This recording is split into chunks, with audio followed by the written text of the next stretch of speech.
And joining me now, Ukrainian Parliament member Kira Rudik. Kira, thanks so much for joining us once again. You have been speaking so openly and transparently with us since this war began. As you see and witness this historic day, your president literally leaving the front lines of your war to come here and meet with the President of the United States and now get ready to address Congress. What do you want to hear? Do you have any idea what exactly your president is going to say to members of our Congress? Hi, Kira. Thank you so much for having me. Well, it was a surprise for all of us in Ukraine as well. And we are bursting with pride, and we are extremely happy that this is happening.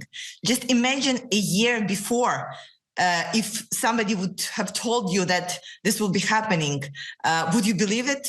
Well, definitely nobody in Ukraine would believe this. And so right now we are definitely looking at President's visit with an enormous hope.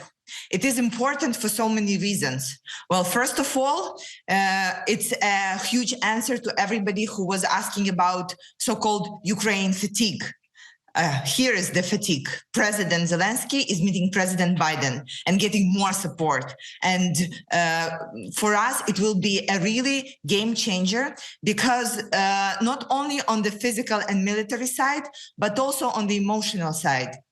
We know that for our allies, the receiving of Ukraine of patriots will be a huge thing and will change this perception of what can be given to us in terms of the weapons. And that will be just huge. We have been asking for this since the day one, and finally this day comes when we will be receiving the air defense systems that we need badly. Right now, 50% of our energy infrastructure is destroyed. So let me just tell you how my day begins, same as for so many Ukrainians. You wake up, or usually of the air raid siren, early in the morning. Then you look around and see if you have electricity. If no, you say, well, okay, hopefully I have my phone charged. Then you go and check if you have running water, which in the 60% of the cases you do not have. Then you say, okay, good that I had the water saved. Then you look around and see if the heater went off because of the electricity, because it's generally very cold in the apartments. And then you start your day and hoping that it will be not a very tough day.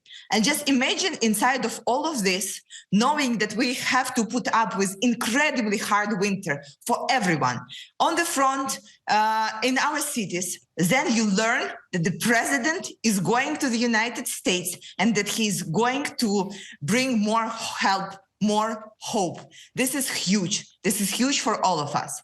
Especially it is huge because, recently Putin was visiting Belarus, meeting so-called President Lukashenko and showing who are his allies. Well, watch who are our allies. And for all of us, it's a beam of hope in the very, very, very tough situation.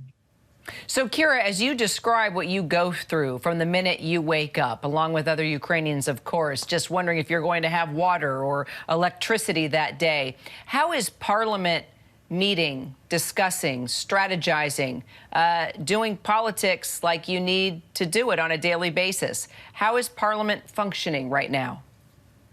Parliament is functioning every other week. We are gathering together. We are voting for a number of the bills that we need to move forward.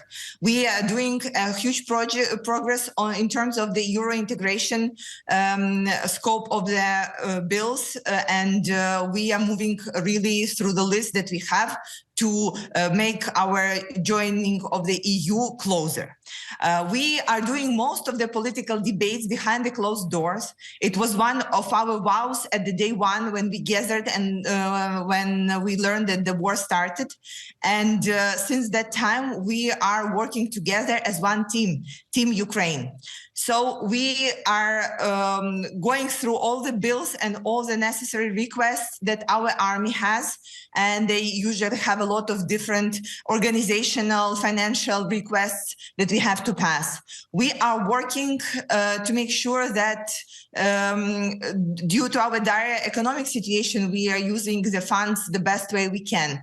And of course, we are working together to make sure that the international support can get in as quickly as possible. And we are figuring out all the necessary ways to support Ukrainian citizens in the very, very tough times like this.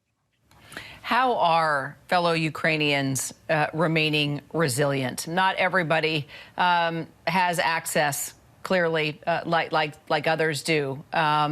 So how are you getting word out to the people to not give up and how to get support? And I know you're not only having to think about the politics of this war, but you're having to think of your people as well, the people that you represent. Absolutely. So since the situation became worse and we started having this absence of basic level of comfort, we learned that we have to take care of more than just yourself and your family, and make sure that everybody who can need help will receive the help.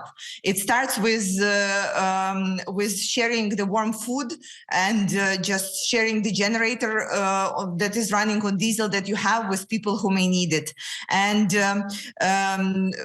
organizing various shelters in different cities so people can go and charge their phones and just be in warmth and be in normal situation, or be able to have a warm cup of tea.